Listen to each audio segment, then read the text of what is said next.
nós vamos conversar com o José Maris, que é advogado e procurador do município de Campina Grande.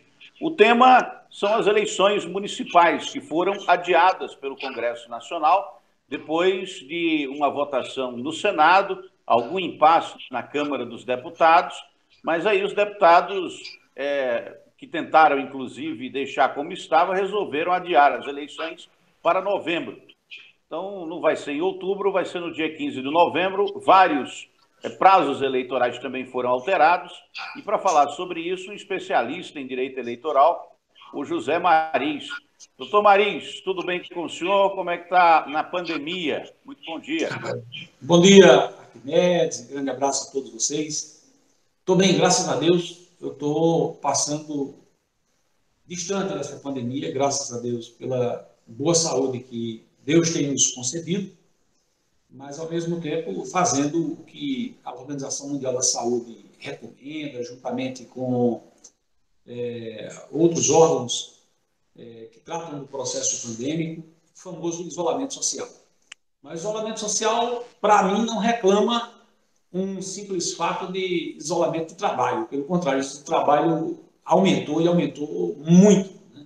Principalmente nas três varas da Fazenda Pública, onde a gente tem uma atuação mais marcante, onde o número de despachos e de sentenças realmente majorou e muito. E a gente tem que acompanhar, tem que cumprir prazos e tudo mais. Então, o trabalho praticamente triplicou. Essa pandemia ela trouxe uma série de alterações nos dispositivos legais, né? E foi necessária muita produção legislativa, porque não só de decretos, mas também nas câmaras, no Senado, porque mudou a configuração da sociedade, né? Uma série de modificações precisaram ser feitas de adequação. A principal modificação que foi feita é essa PEC que muda o dia da eleição, uma alteração constitucional. O senhor acha que as eleições deveriam ser prorrogadas para o ano que vem? Olha, Arquimedes, existe algum, digamos assim, prenúncio constitucional a respeito também dessa possibilidade. Tudo isso a gente tem que entender que as eleições elas sempre foram marcadas pela previsibilidade, né? A gente sempre entendeu que as eleições ela tem um marco importante que é o princípio da anterioridade. Sempre que se organiza um processo eleitoral, sempre tem o próprio Tribunal Superior Eleitoral, ele confere, nesse campo específico, um calendário eleitoral. Por exemplo, desde 1º de junho, que nenhuma entidade, nenhuma associação que lida especificamente sobre a opinião pública, ela pode fazer qualquer tipo de pesquisa que não tenha um registro definitivo na Justiça Eleitoral, e após 5 dias do registro é que pode dizer quem está na frente ou quem está atrás, enfim, mostrar todos os dados da pesquisa eleitoral. E por que isso? Isso porque o que nós chamamos de autonomia eleitoral, o princípio da anterioridade, que marcava sempre as eleições. Nós tivemos um caso diferente hoje, né? Você vai encontrar, por exemplo, em toda a história do direito eleitoral brasileiro, a marca da previsibilidade. E o que nós estamos extremamente preocupados com essas eleições, e aí você tem um fundo de verdade e de traços constitucionais a respeito do que você fala, porque nós vivemos num sistema em que é um sistema de democracia semi-direta. O povo ele confere o poder ao seu representante, que é o legislador, e ora o povo também decide. Em casos quando se toca em plebiscito, ora também em referendo popular. E também legisla quando se trata de projeto de lei de iniciativa popular. Então, nós temos um representante que fala por nós, que aí é o nosso deputado, é o nosso senador, né? E nós temos também, por outro lado, alguns assuntos que são, digamos assim, indelegáveis, que esses que eu acabei de mencionar, né? Então, o que é a minha preocupação? Nós temos o direito ele não vai encontrar resposta para todas as suas inquietações no campo jurídico. Então, é preciso que o bom jurista ele entenda, ele assimile que ele não vai encontrar resposta em tudo. Não é uma lei federal que vai dizer faça-se e acabe-se com a pandemia. Não é assim. Esse é um assunto multidisciplinar, em que o jurista tem que ter a conscientização, a tranquilidade de entender que isso não depende unicamente de regras. Porque na sociologia existe a teoria chamada o paradoxo de Condorcet. Esse jurista francês desenvolveu a base do sistema democrático mundial, que não existe no mundo hoje democracia sem povo. Não existe eleição sem povo. Porque, muito embora essa eleição possa um dia ocorrer, talvez o eleito esteja eleito de forma legal, mas ele não tem o que é essencial para a governabilidade. É a representatividade. Como é que você faz uma eleição em que tem uma abstenção, assim, algo nunca visto? É o que poderá ocorrer com essas eleições. E quando não existia... A média de abstenção é de 10, 15%, né, dos eleitores, chegando até a 20% em alguns lugares, algumas regiões. Se isso aumentar muito, realmente a representatividade fica comprometida. E eu vou dar um exemplo muito vivo aqui atual. Nós temos um presidente da América do Norte, né, o Donald Trump, que ele foi eleito pela votação indireta, né, mas não foi eleito pelo povo. Ele não teve aclamação popular. E veja o índice de rejeição que esse cidadão está tendo na América do Norte. Né? O que ele fala é contestado, o que ele diz é o povo em cima. Por quê? Porque não tem representatividade. Essa é a grande verdade. Então não tem eleição sem povo. Não tem eleição sem um eleitor. E nós vamos encontrar traços dessa exigência até mesmo no Código Eleitoral. Você vai encontrar o artigo 224 do Código Eleitoral, que diz de forma expressa que quando existir o voto nulo, mais de 50% mais um voto nulo, o tribunal forçosamente deverá marcar uma outra eleição e aqueles que concorreram às eleições passadas não poderão mais concorrer. Uma interpretação exegética disso está mostrando que se o povo foi à urna e anulou o seu voto, é um sinal de protesto, está dizendo, olha, eu não gosto da formação desse formato e nem desses políticos que estão aí postos para que a gente pudesse se candidatar, para que a gente possa eleger o líder. E aí é uma resposta que o direito eleitoral nos dá de que não existe eleição sem representatividade. Então, tecnicamente falando, não estou dizendo que é o modelo atual, né? Mas se já violaram o princípio da anterioridade, onde a gente teria que fazer uma regra prévia para umas novas eleições, nós estamos fadados hoje a ter uma eleição com o maior número de abstenção possível. Você pegue aí o número de eleitores e tire um segmento dos 60 em diante.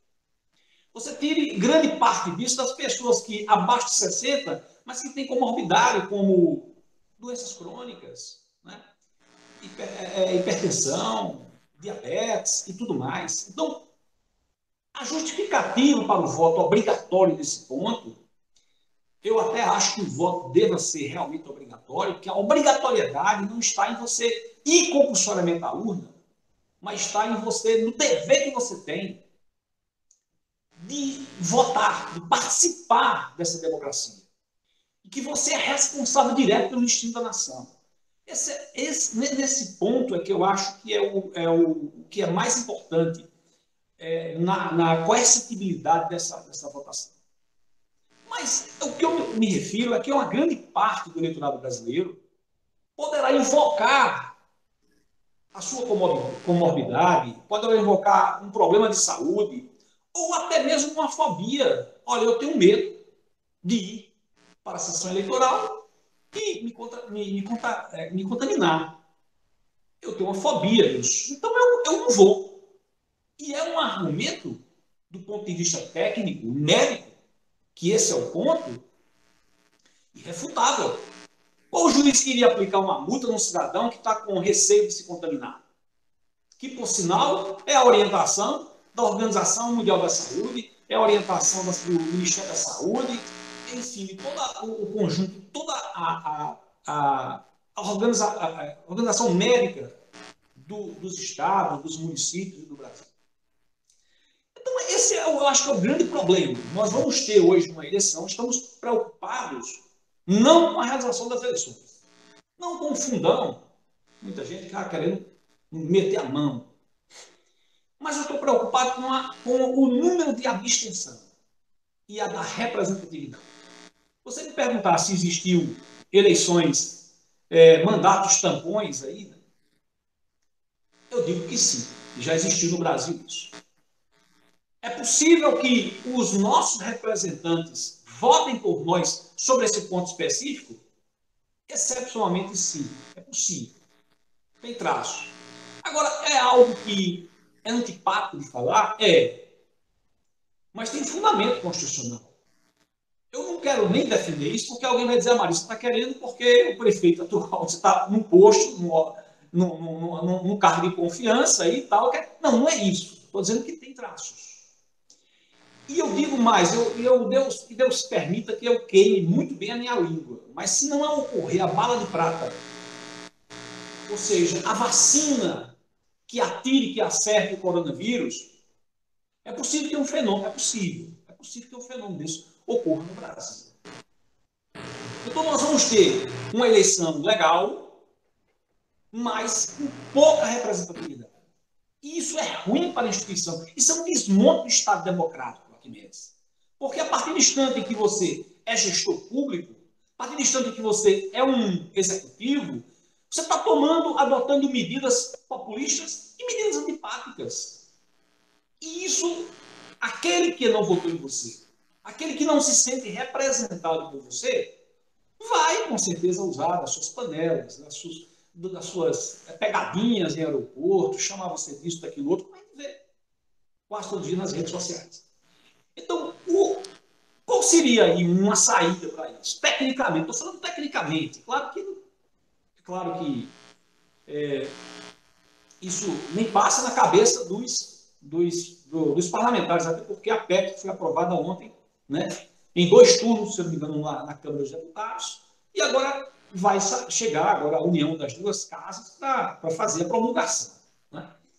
Mas o que eu estou me referindo é que, se é para fazer algo dessa magnitude, teria que observar a possibilidade também de se, até mesmo pela ordem constitucional, um mandato aí de 6 meses para juízes, né, ocuparem postos, só assim alguns juízes passariam a entender a dinâmica de uma gestão pública, né? Isso era importante também. Ou pelo menos março, mais ou menos, eles ocupavam até lá e fariam uma eleição. De maneira que a gente teria mais ou menos uma noção de uma vacina boa contra essa chaga que assusta todo mundo e que não tem lógica, não tem sentido. O vírus é algo sem sentido. As pessoas boas e que têm boa saúde, como a gente tem, poderá contrair o vírus e poderá morrer. Outros que têm, às vezes, algum problema de saúde, alguma doença crônica, também salva. Então é uma coisa que você não sabe, é um tiro no escuro. A melhor alternativa é você se proteger, né? Não sair de casa. Eu sei que é uma coisa meio antipática, porque alguns infectologistas brasileiros pregam que só existe uma forma de você ganhar uma guerra contra a pandemia. É se envolver com ela, é ir para o ataque, é ir para a rua, para contrair e ficar imune. Alguns pensam dessa forma. O problema é que esse vírus é um vírus letal, é um vírus fatal, coisa que não tem lógica, não tem sentido. Né? E tem uma coisa, eu vi o seu argumento, e aí eu fui pesquisar e eu descobri o seguinte: Campina Grande, hoje estimado, tem uma população de 411 mil habitantes, certo? E eu fui pegar o extrato social por etária, por faixa etária, e descobri o seguinte, que o número de pessoas dentro dessa, digamos assim, faixa etária de risco para o Covid é de 80 mil pessoas. 80 mil pessoas, entre homens e mulheres, aproximadamente, lógico, poderiam alegar, né, que, devido à idade, não vão votar. Poderiam alegar. E isso comprometeria significativamente o pleito. Né? 80 mil pessoas. E a lei, Arquimedes, isso é um respaldo legal. Olha, qual o juiz que vai aplicar multa num cidadão com esse argumento? Nenhum. Por quê? Porque é alguma coisa de preservação da sua saúde. Né?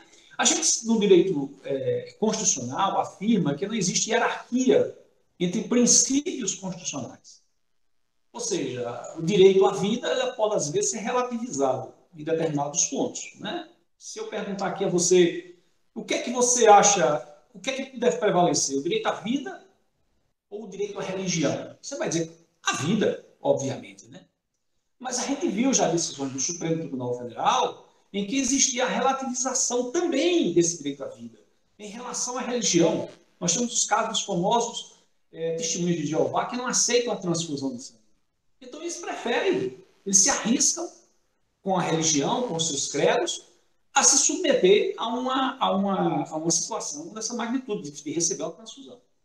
Claro que juízes, quando se analisa um caso concreto e quando tem a possibilidade da tutela jurisdicional, aí sim, aí o juiz certamente decidirá que uma determinada criança que não tem discernimento completo, né, ou uma pessoa que não tem um discernimento completo das suas faculdades mentais, ele pode decidir, claro, pelo respeito à vida. Mas existe aí um conflito de direitos e de princípios constitucionais que está sendo apreciado naquele instante pelo julgador. E, geralmente, a tendência é que você opte por um desses princípios que podem ser relativizados em relação ao outro.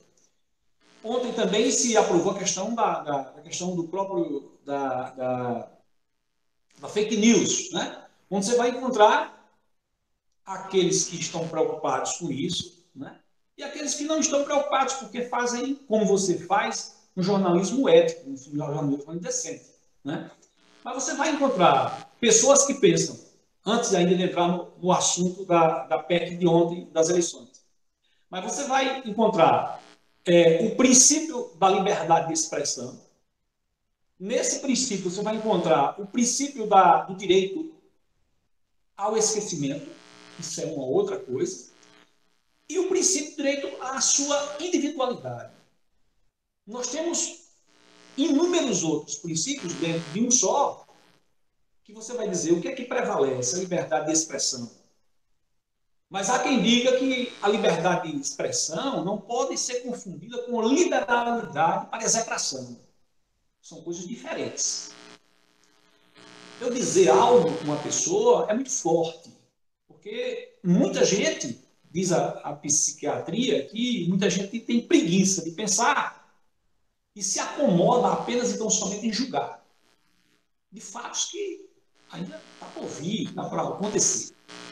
Então, o que eu quero mostrar nesse aspecto é que a relativização dos direitos constitucionais é algo que a gente deve ponderar em todos os pontos, seja o direito à vida, seja o direito à religião, seja o direito à informação e tudo mais. Mas é isso. O que eu quero expressar é que ontem nós tivemos a PEC, né, e algumas alterações foram feitas na legislação. Nós tínhamos registro de candidatura que era marcado para o dia 15 do 8. Hoje nós temos até o dia 26 do 9, com a PEC, né?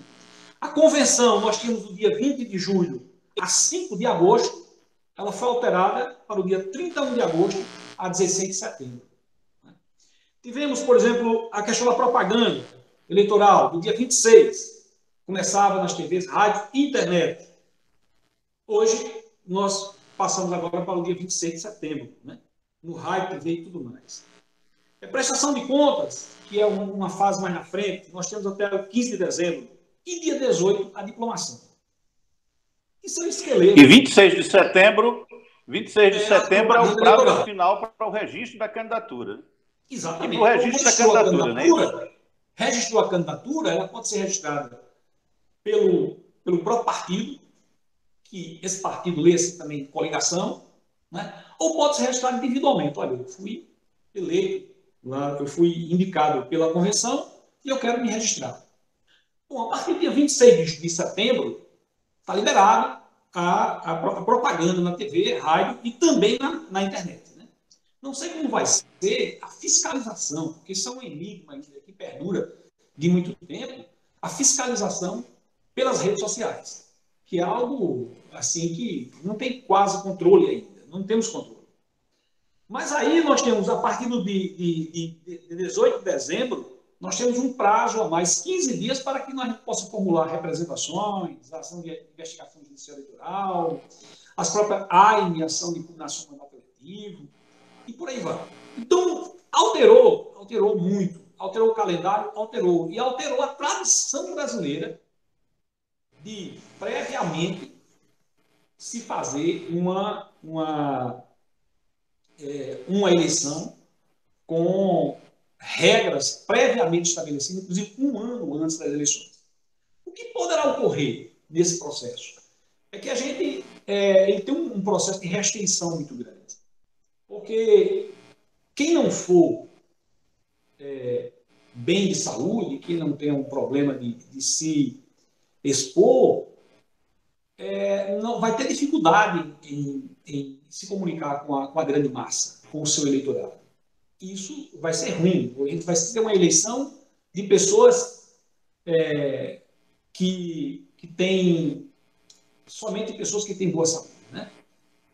A dificuldade que nós temos... Inclusive fica prejudicado o candidato do grupo de risco, né? Fica prejudicado. Por que prejudicado? Porque quem não é candidato, quem não foi candidato, para você fazer uma divulgação do que você pensa, porque nem sempre você tem acesso a tudo, é muito complicado, é muito difícil. Então, você não vai ter, assim, se você não tiver um trabalho de ampla divulgação prévia, é possível que você perca a paridade, né, de armas que deve vigiar entre os candidatos. E essa é uma das armas da nossa democracia.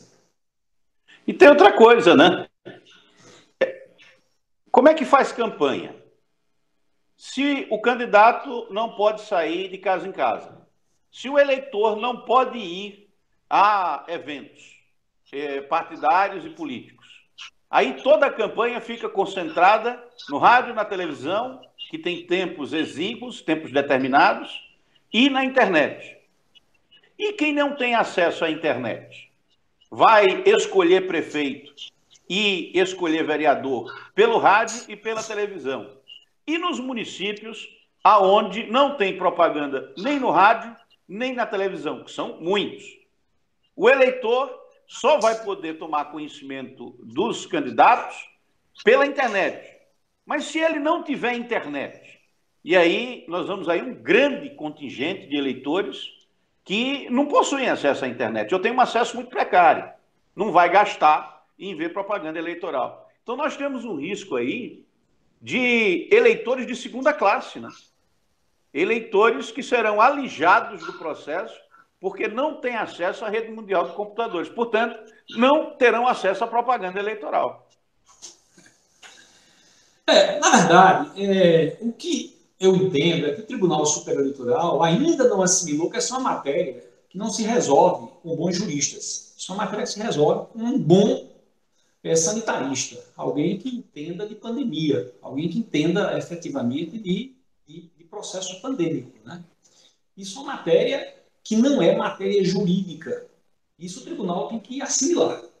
Mas eu vejo aqui que na parte final da PEC de ontem, ele coloca um trabalho. Primeiro, ele tira a possibilidade do Tribunal Superior Eleitoral definir novas regras. Né? Ele diz, no caso das condições sanitárias do Estado, o município não permite a realização das eleições nas datas previstas do caput seguinte, o Congresso Nacional, por provocação do TSE, instruída com manifestação da Autoridade Sanitária Nacional e após parecer da comissão mista, que é uma comissão criada pelo próprio decreto legislativo do próprio município, da própria Câmara dos Deputados, a fim de designar novas datas para a realização do pleito. O que nós estamos observando aqui é que o legislador ele deixa uma brecha para dizer assim, olha, fizemos um mês a mais aí, acrescentamos um mês a mais nessas eleições. A pergunta que eu faço para um médico é, o que isso implicaria? Altera em que 30 dias no processo eleitoral? Né? Chegaria a tempo uma vacina? Chegaria a algo palpável que dê segurança ao eleitor de votar? E se ele se contaminar, ele ter digamos, um antídoto para aquilo? Essa é a pergunta. Eu creio que o Tribunal Superior Eleitoral deve estar atento a esse problema. Né? Assim como os próprios legisladores, eles devem estar atentos a esse ponto, porque sabe que não é nada que você possa dizer, eu vou mudar agora, eu vou fazer isso agora, ou seja, todo mundo vai para as urnas agora. Né? Eu acho que o Tribunal Superior Eleitoral, com essa observação aqui que eu fiz, e a Câmara de Deputados está dizendo, olha, é possível que essa eleição não ocorra. E por ela não poderá não ocorrer, a gente tem essa outra possibilidade. Deixou no parágrafo 4º do artigo, acho que 2º, né? Não, o artigo 1º. O artigo 1º é essa possibilidade. Deixou um espaço para dizer assim, olha, a eleição está marcada, mas se ela não ocorrer por questões sanitárias, né, nós podemos remarcar. E para remarcar, tem que se pensar na possibilidade. Ou a possibilidade constitucional da sucessão normal do processo, concluir o mandato. Né? Muitos até, eu estou vendo aqui alguns juristas até, que tentando fazer aí uma combinação de um fato com o outro, ele dizia, isso é como se fosse um contrato, o mandato é como se fosse um contrato. O contrato terminou, então não tem como renovar esse contrato. Né? Isso, obviamente, ele está tentando dizer que acabou o processo, o seu mandato, não tem como ele restabelecer um novo prazo para ele, de quem não foi conferido esse respaldo pelo voto. Mas, ou ele entrega isso à magistratura, né, para que os juízes ocupem, estou falando do ponto de vista técnico, não é meu interesse, nem tento, né? Mas, para que eles governem até um determinado ponto, eles não conferem a quem já foi eleito pelo povo um determinado mandato. Né? Eu fico até meio tímido e volto a me repetir. Não estou aqui querendo, até porque, concluindo ou não, todos nós, eu sou daquela tese da alternância de poder. Né? E que não se faz democracia sem alternância de poder. Já chega, 8 anos já é tempo suficiente, não tem que aguente mais. Né? Então tem um momento que você chega, para e diz, chega, tá bom, é o suficiente. Mas existe essa possibilidade constitucional. E como é que... E pode haver, inclusive, a hipótese de um cancelamento da eleição por falta de votação que legitime ela? Tem legislação que fala sobre isso, né? Quanto é necessário de eleitores para que a legislação seja legítima. Então, a partir de quando, por exemplo, um candidato poderia dizer, aqui no meu município vai ter que fazer nova eleição, porque a eleição que fizeram, a meu ver, não foi legítima, eu fui prejudicado. Então, qual seria esse limite necessário de legitimação? Olha só, a legislação não tem um ponto específico que fale sobre legitimidade. Né? Ela tem de forma subjetiva. Né? Aquele que não alcançar 50% mais 1 do voto durante o primeiro turno, deverá submeter ao segundo turno. E qual o motivo do segundo turno? O motivo do segundo turno é para respaldar o candidato, porque senão a gente faria no primeiro turno. Né? O primeiro turno já se resolveria de uma só assentada. Mas não, eles reclamam que você faça o segundo turno exatamente para dar respaldo, legitimidade ao candidato. Isso até as pedras sabem.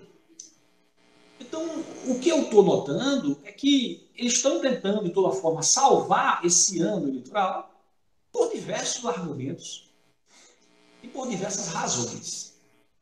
Mas é possível. Não se surpreenda se mais adiante a gente não encontrar algo que dê confiança ao povo, né? Aquela história de alguém que chega, olha, o pico da pandemia em Campina Grande vai ser dia tal, vai ser 1º de abril, vai ser dia tal, e sempre teve isso. Não, estamos chegando a um platô. Quando é esse platô que chega? Né? Ninguém sabe. As pessoas que contraíram um vírus, é possível contrair novamente? É possível. E há registro, inclusive, que mesmo a memória biológica, a memória do próprio sistema imunológico, ele dura por apenas 2 meses ou 3. Então é possível que o vírus você tenha uma reinfecção desse vírus. Então são pontos como esses que a gente para, pensa, analisa e vê que, eu sei que a intenção foi a melhor possível, mas é possível também, e repetindo, que as eleições não ocorram esse ano. Você acha que pode chegar um ponto em que fique tão problemático daqui para lá realizar o pleito que se desista, mesmo com a emenda constitucional? Olha, eu acho que essa matéria não é uma matéria jurídica. Isso é uma matéria multidisciplinar, que envolve, acima de tudo, a questão médica. E se você está no hospital e alguém dizer, não, quem vai sair do hospital é com recomendação médica. Você quer fazer? Faça por conta própria. Saia por conta própria. A gente já viu filmes nesse sentido. Mas é possível que, em casos dessa magnitude, a própria autoridade médica diga, não vai ser possível. E aí ele tem essa previsão no parágrafo 4º do artigo 1º, que diz da possibilidade que se o Estado ou o município, né, declarar, e aí ele tirou, que nenhuma legislação municipal poderá dispor sobre restrição do livre trânsito de ir e vir. E que ela só poderia editar regras nesse sentido se uma autoridade médica do Estado ou da União assim declarar, assim registrar. Então é possível, Arquimedes, que, ocorrendo o fato dessa magnitude, a legislação municipal diga, olha, não tem condição de transitar ninguém, vamos manter o isolamento social. E isso ocorrendo, claro, é o fim das eleições por ausência de quê? De representatividade. Nós vamos encontrar, em um estado de pandemia, muitas exceções, inclusive essa que alterou todo o calendário eleitoral. Mas Agora mantida a decisão do Congresso Nacional, nós vamos ter eleição, certo? Vamos aqui supor que vai ter eleição, que nós vamos ter um processo eleitoral, que ele vai acontecer. Então, vamos falar de política. Fica mais fácil para quem já está no governo se eleger. Porque aí a oposição resta prejudicada. Agora, fica mais fácil para quem está na Câmara também como vereador se reeleger. Então, de certa forma, realizar uma eleição durante uma pandemia, ela começa a violar alguns princípios políticos, né, republicanos, que não são muito caros, né? Porque a paridade de armas das eleições ela vai ser atingida significativamente. Não só por parte, aí, como eu disse, do candidato, que já é conhecido e já ocupa cargo, como também por parte do eleitor, que nós vamos ter eleitores de 2 categorias. Os que têm acesso à internet, portanto, vão ter informação, e os que não têm. Esse é o grande problema. A paridade de armas é a única eleição que a gente alterou o calendário eleitoral. Alteramos as regras do jogo no meio do campeonato. vamos ter uma eleição em que não tem paridade de armas, quem está no poder está se divulgando naturalmente, isso é óbvio. O processo de reeleição fica muito mais natural, né? Nós vamos ter candidatos que não vão ter acesso aos meios de comunicação, assim como nós teremos também eleitores que não têm acesso aos meios de comunicação. Como ficaria isso? Então, assim, volto a me repetir, isso não é matéria de direito, isso é matéria de trato médico.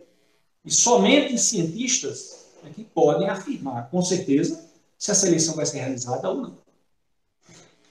Mas tomada a decisão do Congresso, agora nos resta acompanhar o processo para ver se vai vingar, né? Mesmo sabendo que é possível que não vingue. Só o fato de não haver certeza de realização da eleição, fazer uma eleição com essa dúvida já seria suficiente para adiá-la e portanto, para prorrogar os mandatos eleitorais, né? Porque dos males o menor, né? A gente observa, vai ter agora a eleição, agora eu acho que no governo americano, né? Nos Estados Unidos. Né? Eu creio que a gente tem um termômetro muito bom, muito próximo, até porque a gente tem muito que a gente sempre gosta de se mirar em exemplos, né? De fora, principalmente quando vem de fora. Né? A gente vai ter mais ou menos uma noção, uma temperatura de como é que vai se programar lá nos Estados Unidos. Nós temos uma eleição, né, fadada também ao insucesso, mas lá o voto não é obrigatório, diga-se de passagem, mas impera uma conscientização coletiva muito forte. Né, que eu não sei se e tem a opção de votar pelo correio também lá, né? Pois é. Que é constitucional. É uma opção que existe na Constituição. A pessoa pode votar pelo correio, faz o voto e manda pelo correio e está votado. Eles estão pensando em fazer isso lá. Aqui não é possível fazer isso. Não é possível. Nem é possível votar remotamente. As pessoas vão ter que ir para um grupo escolar, uma escola, dentro de uma sala dessa escola. Essas salas são sempre fechadas. Dentro desse ambiente fechado, algumas pessoas vão ter que permanecer durante todo o dia, que são os mesários, né? E algumas pessoas vão entrar e sair o tempo todo, que são as pessoas que fiscalizam as eleições, né? Os advogados, os representantes dos partidos. E vão ter pessoas que vão entrar e sair pelo menos uma vez, que são os eleitores. E todas essas pessoas vão estar confinadas num lugar fechado. Entra uma pessoa, uma, nessa sessão eleitoral imaginária, com Covid, e dá um espirro, ela contamina não só quem está ali, mas quem for entrar. Você imagine o risco operacional de isso acontecer. É possível que aconteça? Estou falando aqui de alguma coisa improvável? Não. Então, quer dizer, ela realizar um pleito eleitoral com um risco desse, será que vale a pena? Será que não dava para dar uma prorrogada? Né? Ô Arquimedes, quem é que vai blindar, por exemplo? Repara o custo disso aí. Primeiro é o custo. Nós temos, o Estado brasileiro hoje tem condição de arcar com uma despesa altíssima para fazer uma eleição dessa? Esse é o primeiro ponto. Quem é que vai blindar os membros da mesa? Quem é que vai conferir a ele a imunidade uma boa imunidade para que ele possa enfrentar todos que transitam ali? Né? Quem é que vai dar a condição a ele para dizer, olha, eu tenho que observar que minha máscara ela filtra até 300 nanômetros. Ou seja, o vírus andando em aerosóis. Mas a outra máscara que eu estou usando não pega acima disso. Ou seja, um vírus em aerosol muito pequeno das partículas que andam no ar. Então é preciso toda uma conjuntura de análise calma e fria para saber se vale a pena, né? E se a gente vai ter eleição com o povo.